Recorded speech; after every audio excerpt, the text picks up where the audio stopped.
టీవీ3 news వార్తలకు స్వాగతం. ముందుగా వార్తల్లోని ముఖ్యాంశాలు. టెక్స్టైల్స్ పరిశ్రమ కాదు, చేనేతల జీవితమన్న సీఎం రేవంత్. చేనేత కార్మికుల జీవనాధారమే టెక్స్టైల్స్ రంగమని వ్యాఖ్య. కాకతీయ మెగా టెక్స్టైల్స్ పార్కుతో రంగానికి ప్రోత్సాహం. సాంప్రదాయం సాంకేతికత కలయికతో అభివృద్ధి సాధిస్తామని స్పష్టం. తెలంగాణకు అన్యాయం చేయలేదన్న సీఎం చంద్రబాబు. తెలంగాణ అభివృద్ధికి తానే పునాది వేశానని చంద్రబాబు స్పష్టం. రెండు రాష్ట్రాలకు సమాన న్యాయం కోరుకున్నానని వ్యాఖ్య. అభివృద్ధిలో సమన్యాయం పాటించాలనేదే తన అభిప్రాయం వెల్లడి.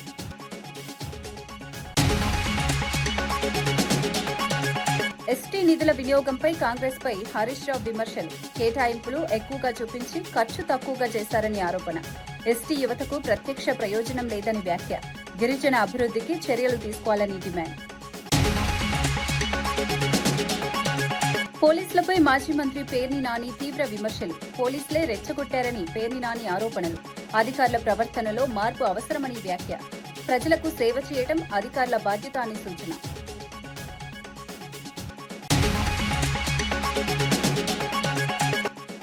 జగన్పై ఎమ్మెల్యే గంటా శ్రీనివాసరావు తీవ్ర విమర్శలు. రాజధాని విషయంలో జగన్ వైఖరి స్థిరంగా లేదని వ్యాఖ్య. అమరావతిపై మారుతున్న నిర్ణయాలు సరికాదని విమర్శ. నాయకత్వంలో స్పష్టత అవసరమని గంటా సూచన. హైదరాబాద్ హెచ్ఐసిసిలో జరిగిన ఆసియా టెక్స్టైల్స్ కాన్ఫరెన్స్ లో సీఎం రేవంత్ రెడ్డి కీలక వ్యాఖ్యలు చేశారు. టెక్స్టైల్స్ కేవలం పరిశ్రమ మాత్రమే కాకుండా చేనేత కార్మికుల జీవనాధారం అని స్పష్టం చేశారు. ఉత్తమ వస్త్రాల రూపకల్పనలో భారతదేశానికి గొప్ప చరిత్ర ఉందని గుర్తు చేశారు. వరంగల్లో కాకతీయ మెగా టెక్స్టైల్ పార్కు ఏర్పాటు చేసి రంగానికి ప్రోత్సాహం అందిస్తున్నామని తెలిపారు. తెలంగాణ అనేక రంగాల్లో అగ్రగామిగా ఉందని పేర్కొన్నారు. చేనేత కార్మికుల సంక్షేమం కోసం ప్రభుత్వం ప్రత్యేక చర్యలు తీసుకుంటోందన్నారు. ఆధునిక సాంకేతికతను సాంప్రదాయంతో కలిపి కొత్త అవకాశాలు సృష్టిస్తున్నామని వివరించారు. భవిష్యత్తులో ఈ రంగాన్ని మరింత అభివృద్ధి చేయాలని లక్ష్యంగా పెట్టుకున్నామని తెలిపారు. We are one of the largest producers of cotton in India. Our cotton is known globally for quality and richness. We have established Kakatiya Mega Textile Park at Warangal, a world-class destination. It has many apparel parks. In short, Telangana has both skill and will. Telangana is a leader in many verticals, from deep tech to pharma and life sciences, from aerospace to defense, from manufacturing to energy. Our vision, Telangana Rising 2047, is clear: to become a $1 trillion economy by 2034 and $3 trillion economy by 2047.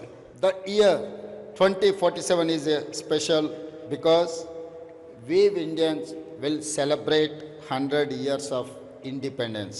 This vision has a specific meaning for the textile industry.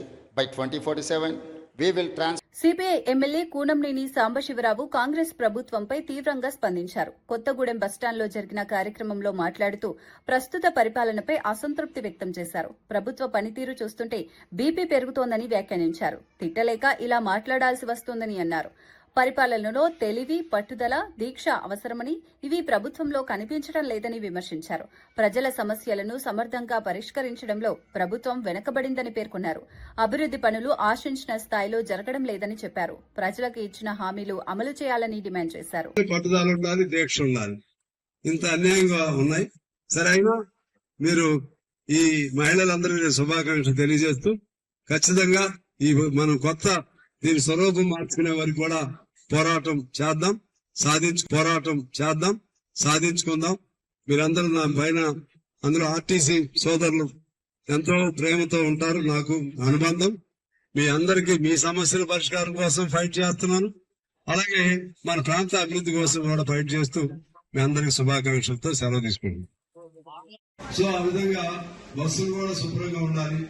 ప్రయాణం చేసే వాళ్ళకి ఎట్లా పట్ట వాళ్ళు ఎక్కుతున్నారు అని చెప్పి దాని జోలికి వెళ్లకుండా ఉండటం అనేది ధర్మం కాదు.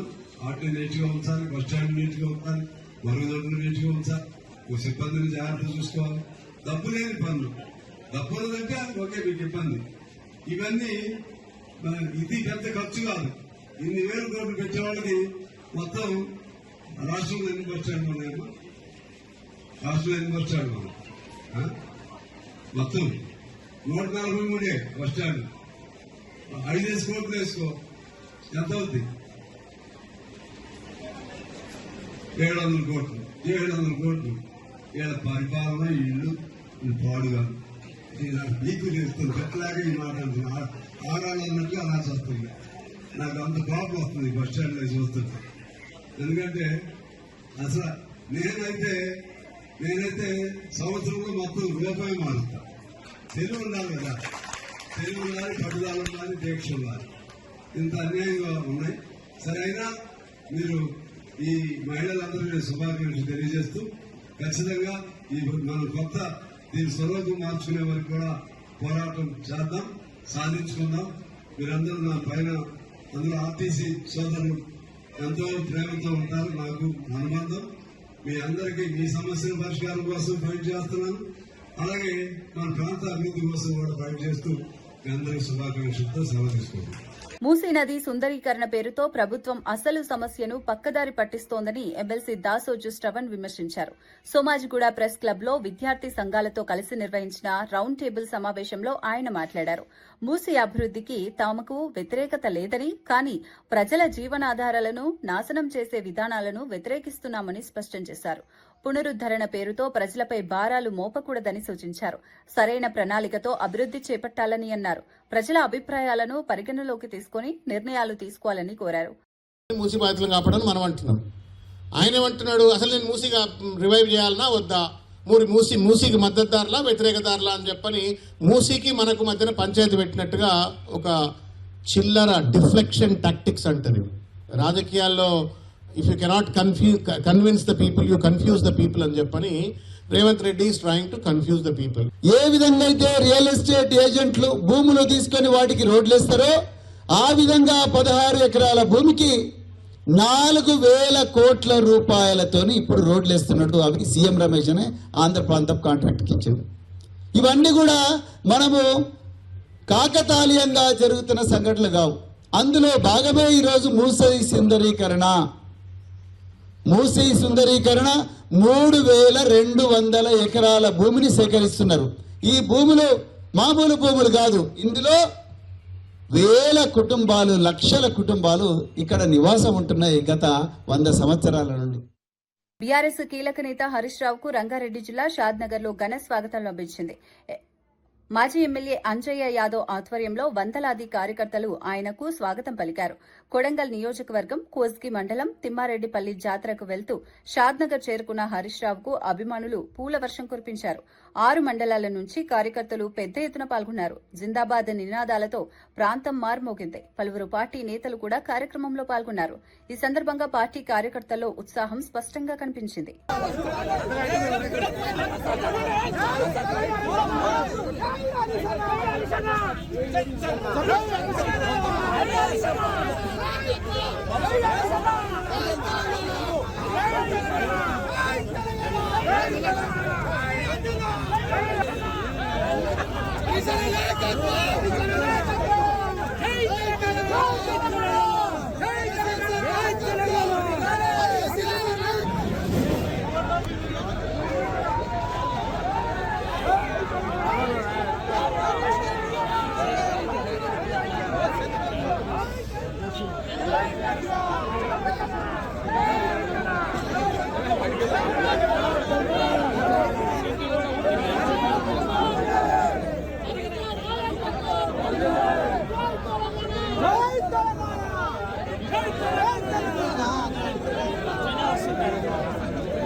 ఏపీ సీఎం చంద్రబాబు నాయుడు తెలంగాణ అభివృద్దిపై కీలక వ్యాఖ్యలు చేశారు. తెలంగాణకు తానే పునాది వేశానని, ఆ ప్రాంతానికి ఎప్పుడూ అన్యాయం చేయలేదని స్పష్టం చేశారు.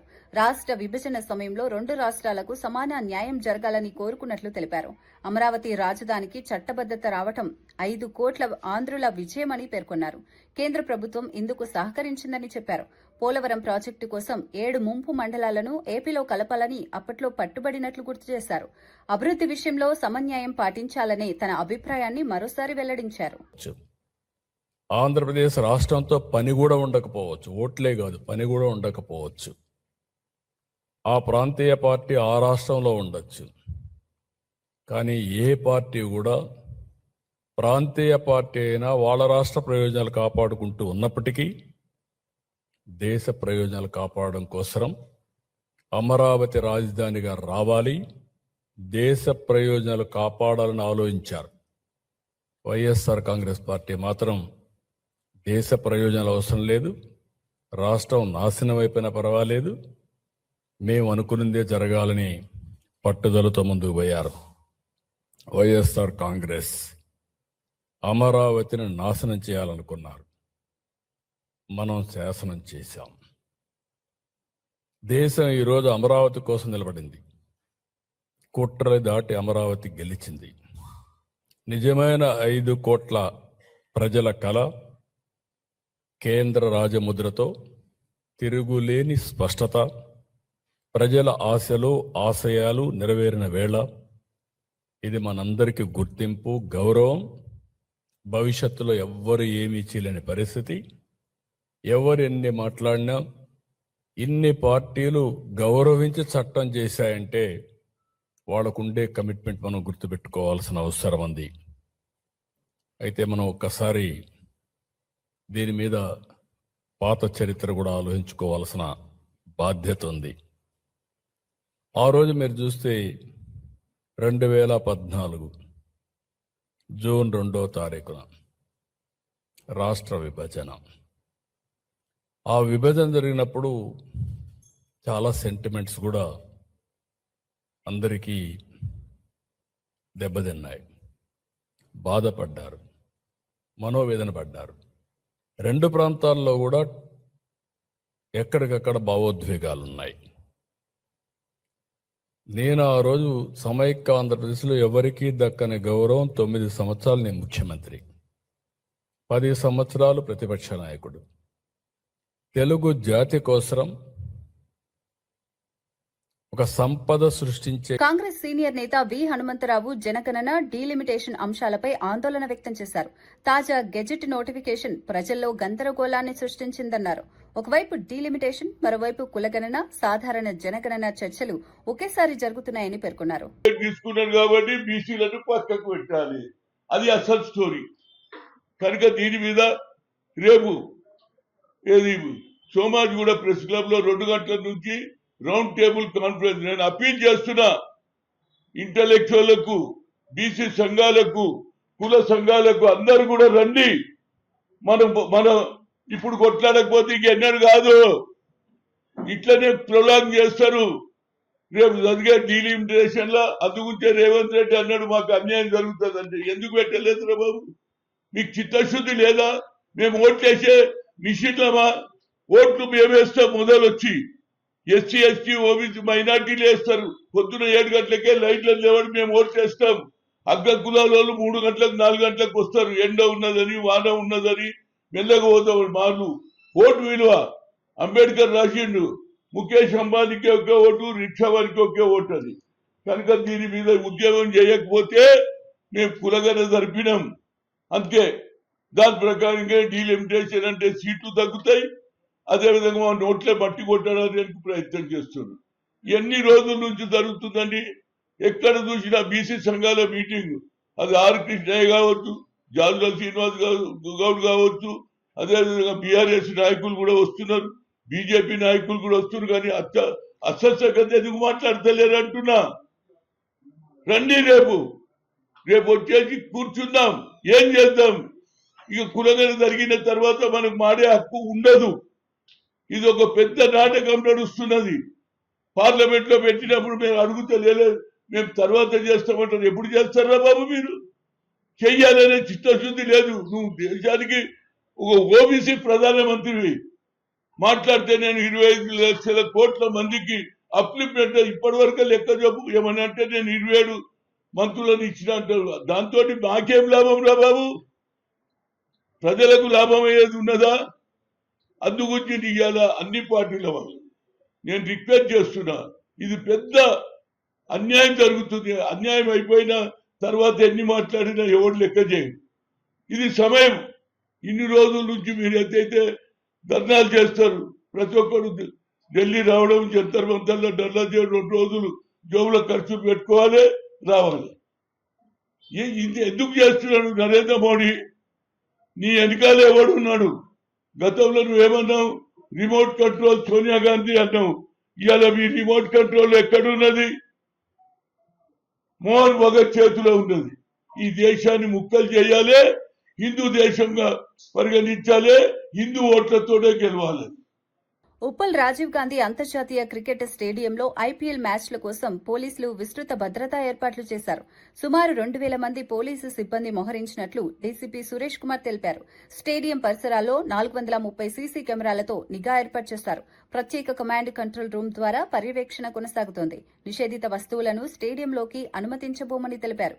ట్రాఫిక్ రద్దీ నివారణకు ప్రత్యేక మార్గాలు సూచించారు. ప్రేక్షకులు మెట్రో, ఆర్టీసీ సేవలను వినియోగించుకోవాలని సూచించారు. భద్రతకు అత్యంత ప్రాధాన్యత ఇచ్చామని తెలిపారు. ఎస్బీ నుంచి, ఎస్ఓటీ నుంచి, క్రైమ్స్ నుంచి, ఉమెన్ సేఫ్టీ నుంచి, ఇలా అన్ని వింగ్స్ నుంచి ఒక 1600 మంది స్టాఫ్ పోలీసు పరంగా ఈ ఐపీఎల్ మ్యాచ్ నిర్వహణలో ఈ ఉప్పల్ స్టేడియం సంబంధించి పనిచేయబోతున్నారు. అదేవిధంగా మిగిలిన వింగ్స్ కూడా ఫైర్, రెవెన్యూ, మున్సిపాలిటీ, మెడికల్, మెట్రోకి సంబంధించి, తర్వాత రోడ్ ట్రాన్స్పోర్ట్కి సంబంధించి ఇట్లా ప్రత్యక్షంగా పరోక్షంగా మిగిలిన వింగ్స్ కూడా చాలా మంది ఈ దీంట్లో పాల్పంచుకుంటా ఉన్నారు.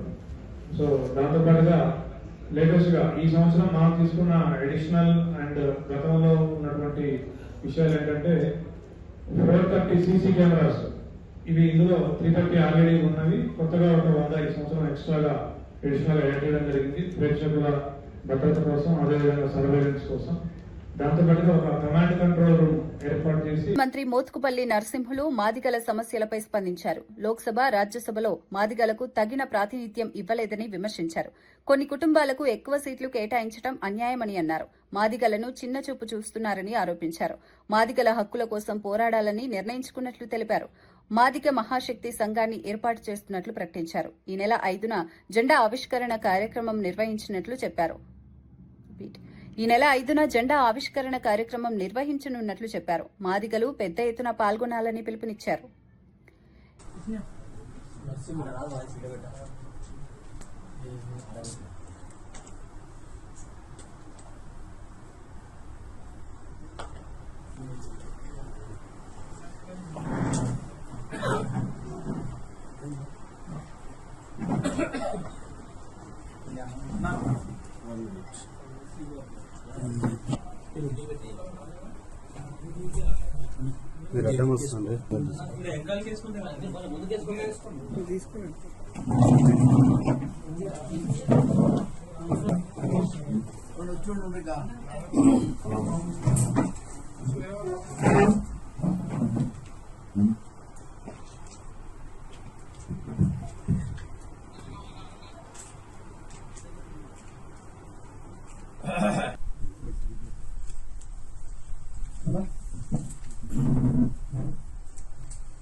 ఎమ్మెల్యే కేపీ వివేకానంద రాష్ట్ర ప్రభుత్వంపై తీవ్ర ఆరోపణలు చేశారు. ప్రభుత్వ ఆస్తులను వ్యక్తిగత ప్రయోజనాల కోసం ఉపయోగిస్తున్నారని విమర్శించారు.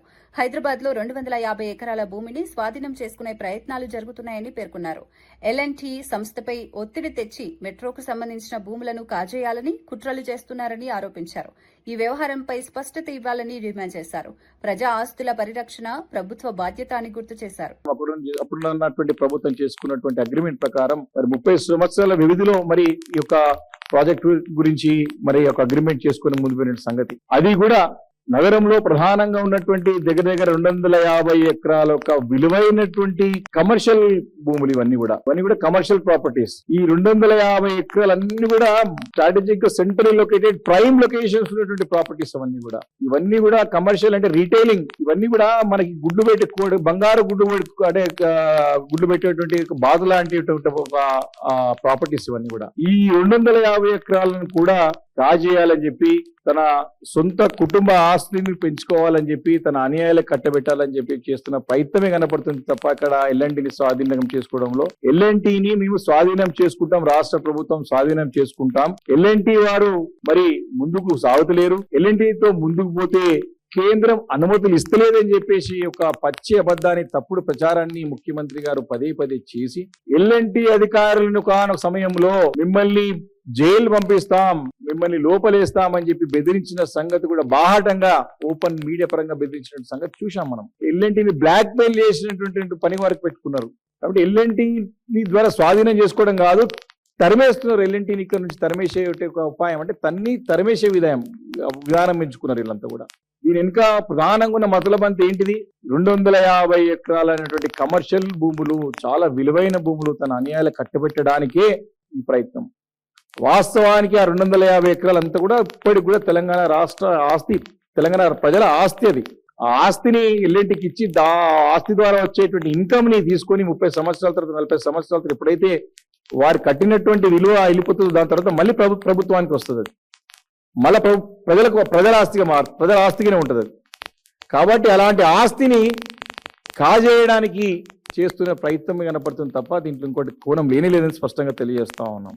ఎమ్మెల్యే గంటా శ్రీనివాసరావు మాజీ సీఎం జగన్పై తీవ్ర విమర్శలు చేశారు. రాజధాని అంశంపై జగన్ వైఖరి స్థిరంగా లేదని అన్నారు. ఒకసారి అమరావతిని అంగీకరించి తర్వాత 3 రాజధానులంటూ మారడం సరైంది కాదని పేర్కొన్నారు. పార్లమెంట్లో అమరావతిని వ్యతిరేకించిన ఏకైక పార్టీ వైసీపీ అని విమర్శించారు. జగన్ వ్యాఖ్యలు హాస్యాస్పదంగా మారాయని అన్నారు. రాజకీయ నిర్ణయాల్లో స్పష్టత అవసరమని సూచించారు. ప్రజలకు గందరగోళం కలిగించే విధంగా వ్యవహరించడం మంచిది కాదన్నారు. నాయకత్వంలో స్థిరత్వం ఉండాలని పేర్కొన్నారు. లేకపోతే విజయవాడలో అవి తీసుకుని కలిపినట్టు ఇప్పుడు మీరు సోషల్ మీడియాలో చూస్తా ఉన్నాం, ఎటువంటి ట్రోల్స్ వస్తున్నాయో, ఎటువంటి మీమ్స్ చేస్తా ఉన్నారో. రకరకాలుగా మనవాడు అంటున్నాడు ఒంగోలు లేకపోతే ఏదో గుంటూరు, ఏదో మన తణుకు కలిపితే ఏమవుద్ది, ఇట్లా రకరకాల అంటే కొన్ని చెప్పలేని మాటలు కానీ ఇంకా ఆ బూతుల దగ్గర నుంచి అన్నీ వస్తూ ఉన్నాయి. అంటే ఒక ముఖ్యమంత్రి చేసిన వ్యక్తి, ఒక పార్టీ అధ్యక్షుడు ఉన్న వ్యక్తి ఇటువంటి ఒక దీంట్లో మాట్లాడుతున్నాడంటే ఆయన యొక్క మానసిక స్థితి ఏంటో కూడా అర్థం చేసుకోవాల్సిన అవసరం ఉంది. మరి మొన్నటిదాకా విశాఖపట్నం అన్నాడు, విశాఖపట్నంలో ఎగ్జిక్యూటివ్ క్యాపిటల్ అన్నాడు, సెప్టెంబర్లోనే ఇక్కడికి వచ్చి స్థిర నివాసం అన్నాడు, అయిపోయినాక మళ్ళీ డిసెంబర్లో అన్నాడు, మళ్ళీ ఇంకో డేట్ చెప్పాడు, అన్నీ చెప్పాడు, అయిపోయింది. మరి ఈరోజేమో తూచని మళ్ళీ విశాఖపట్నం వదిలేసి మళ్ళీ ఉత్తరాంధ్ర అంతా కాకుండా మళ్ళీ మావిగానికి వెళ్ళిపోయాడు. మరి ఇప్పుడు ఏంటి అసలు ఈయన యొక్క పరిస్థితి ఏంటి అనేది అందరూ కూడా అర్థం కాకుండా పోతా ఉంది. అందుకే ఇప్పుడు ఉత్తరాంధ్ర ప్రజలు కూడా డిమాండ్ చేస్తూ ఉన్నారు. మరి మొన్నటిదాకా మాకు ఇక్కడ క్యాపిటల్ అని చెప్పావు కదా, ఇక్కడ ఋషికొండ ప్యాలెస్ 500 కోట్ల రూపాయలు పెట్టి దాన్ని కట్టావు కదా, మరి ఇక్కడ మళ్ళీ ఇది వదిలేసి మళ్ళీ మావిగానికి వెళ్ళిపోయావంటి, ఇది నెక్స్ట్ దేనికి వెళ్తామని చెప్పని మాట్లాడే పరిస్థితి వస్తూ ఉంది.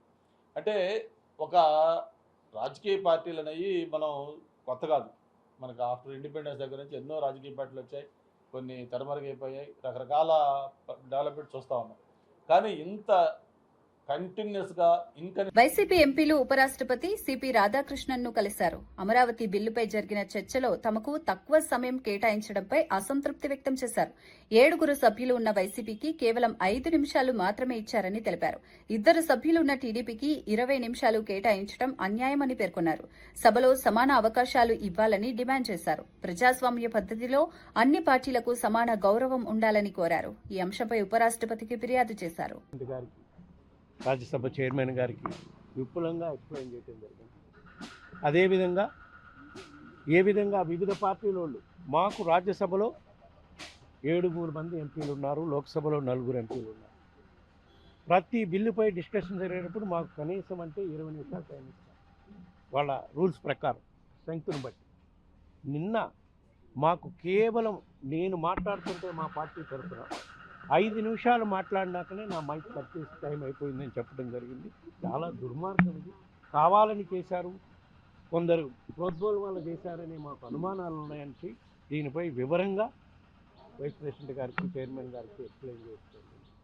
ఏ విధంగా మాకన్నా చిన్న పార్టీలు అయినటువంటి బీఆర్ఎస్కి కానివ్వండి, తెలుగుదేశానికి కానివ్వండి ఏ విధంగా సమయం ఇచ్చారో కూడా ప్రూఫ్స్ అన్నీ చూపించడం జరిగింది.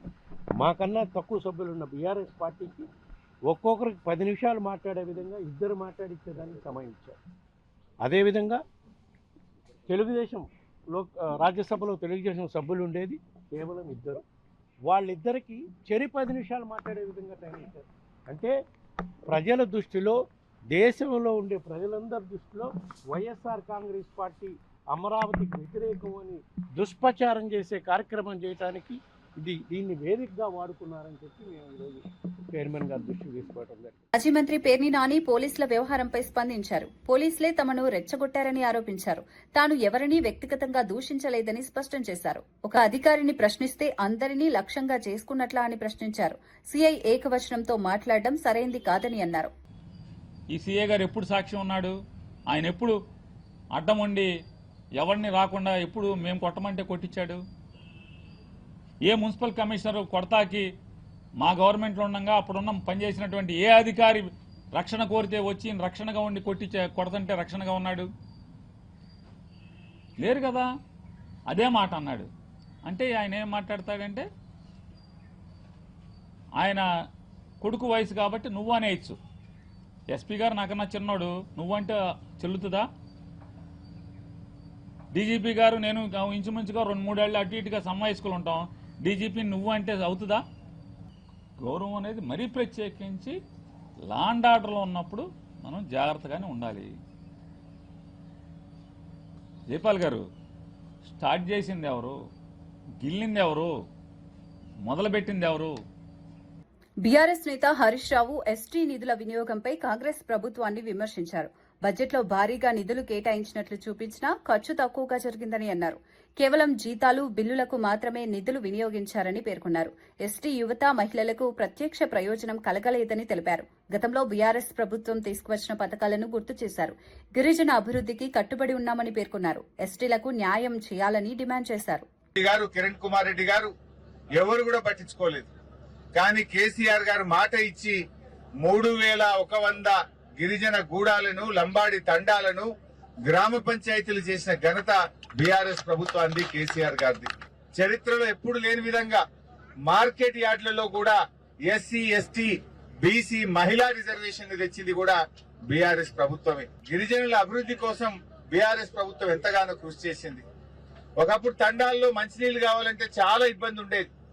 మిషన్ భగీరథ ద్వారా తండాకు నీళ్లు ఇచ్చి మరి గూడాల్లో, తండాల్లో తాగునీటి సమస్యను తీర్చింది కూడా బీఆర్ఎస్ ప్రభుత్వమే. ఈ 2.5 ఏళ్ల కాంగ్రెస్ గవర్నమెంట్ లో ఈ 2.5 years లో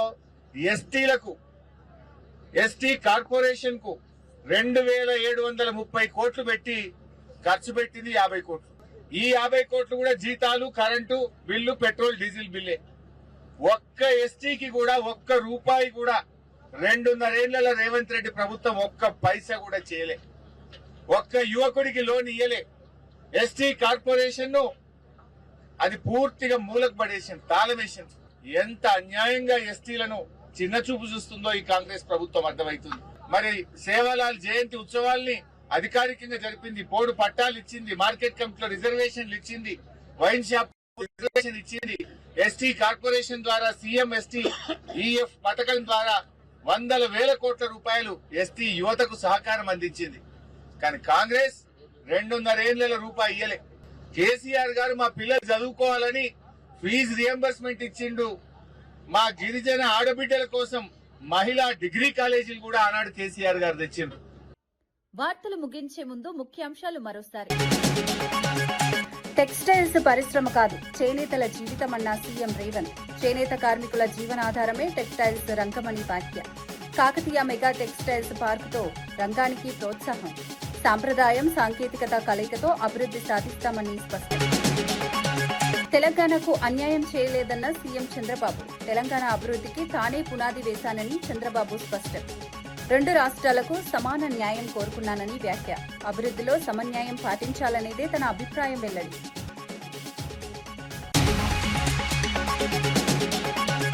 ఎస్టీ నిధుల వినియోగంపై కాంగ్రెస్ పై హరీష్ రావు విమర్శలు. కేటాయింపులు ఎక్కువగా చూపించి ఖర్చు తక్కువగా చేశారని ఆరోపణ. ఎస్టీ యువతకు ప్రత్యక్ష ప్రయోజనం లేదని వ్యాఖ్య. గిరిజన అభివృద్ధికి చర్యలు తీసుకోవాలని డిమాండ్. పోలీసులపై మాజీ మంత్రి పేర్ని నాని తీవ్ర విమర్శలు. పోలీసులే రెచ్చగొట్టారని పేర్ని నాని ఆరోపణలు.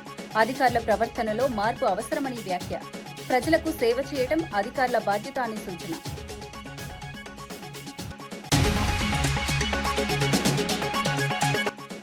జగన్పై ఎమ్మెల్యే గంటా శ్రీనివాసరావు తీవ్ర విమర్శలు. రాజధాని విషయంలో జగన్ వైఖరి స్థిరంగా లేదని వ్యాఖ్య. అమరావతిపై మారుతున్న నిర్ణయాలు సరికాదని విమర్శ. నాయకత్వంలో స్పష్టత అవసరమని గంటా సూచన. ఇవి ఈనాటి వార్తా విశేషాలు. మరో బులెటిన్లో మళ్ళీ కలుద్దాం. నమస్కారం.